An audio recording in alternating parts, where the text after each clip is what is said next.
Hi everyone, it's Amanda Pratt with Imagine Life Therapy, licensed clinical social worker and therapist for people with chronic illness.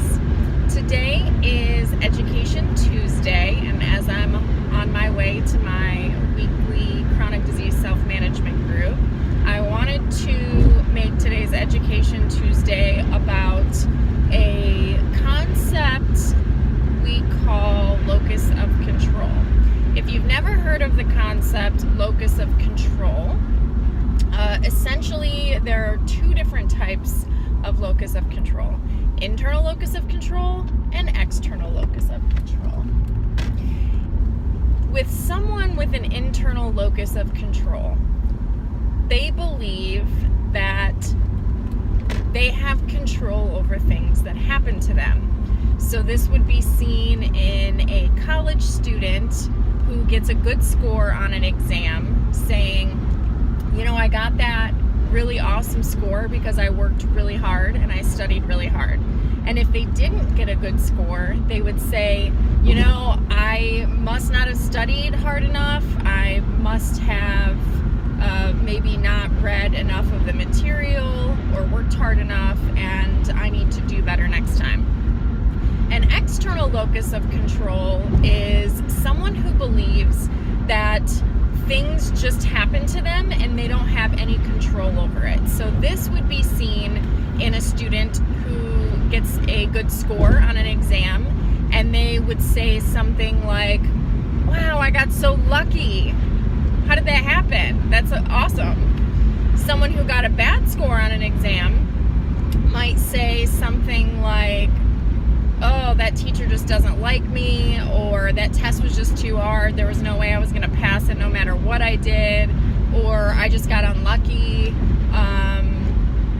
And that's an external locus of control, essentially believing that things are outside of your control. You can't control them no matter what you do. So one thing that we know about locus of control is it's a huge factor in motivation and success.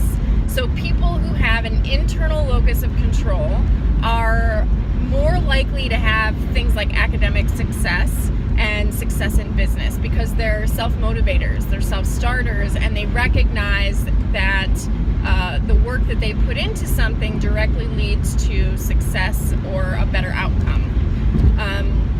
So when you think about setting your goals or even looking at your failures, because as I posted yesterday, failures are part of success.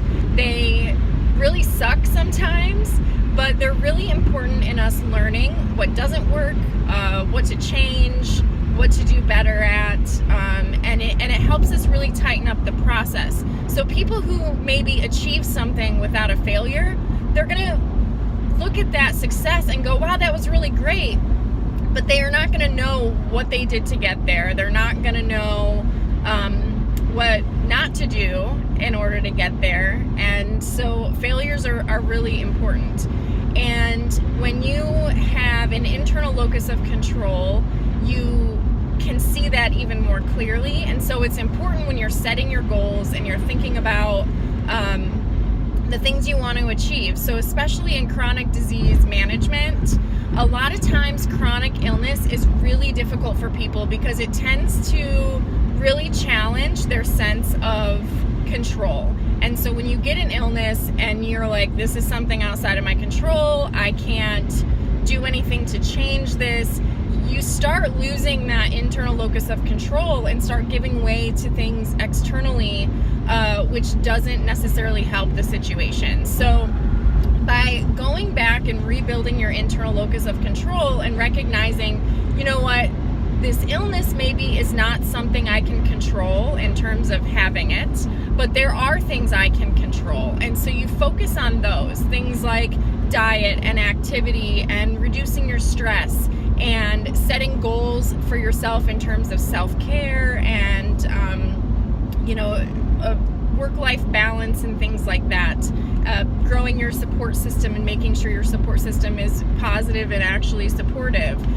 These are all things that you can control and make choices about that will affect your ability to manage your disease successfully, and even can reduce some symptoms and make them not as long lasting. So that is the little tip that I want to give to you on Education Tuesday. Hopefully you got something out of that.